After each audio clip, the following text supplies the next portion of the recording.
Hello everyone, কেমন আছে সবাই? তোমাদের সবাইকে শুভ সপ্তমীর অনেক অনেক শুভেচ্ছা। এবছরে পুজোটা শুরু করলাম একদম একটু অন্যভাবে। সকালবেলা ঘুম থেকে উঠেই পঞ্চমীর দিন ঠিক করলাম যে মা ভবতারিণীর পুজো দিয়েই এবারের পুজোটা শুরু করা যাক।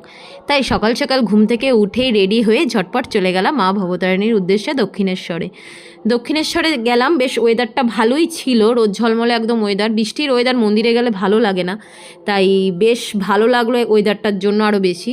আর শনিবার হিসাবে ভেবেছিলাম হয়তো অনেকটাই ভিড় হবে, কিন্তু না, ফাঁকাই ছিল। তাই পুজোটাও একটু ঝটপট দেওয়া হয়ে গেল। পুজোটা দেওয়ার পর একটু চারিদিকটা ঘুরে চলে গেছিলাম গঙ্গা ঘাটে। আর গঙ্গায় সে সময় জোয়ারও ছিল, আমার একটু গঙ্গার জল নেওয়ারও ছিল। তো গঙ্গার জল নেওয়ার পর ওখান থেকে কিছুক্ষণ কাটিয়েই চলে গেছিলাম ভোজনালয়ে সকালের খাবারটা খেতে। দক্ষিণেশ্বরে ভালো খাবার বলতে এই একটাই জায়গা, সেটা হলো ভোজনালয়।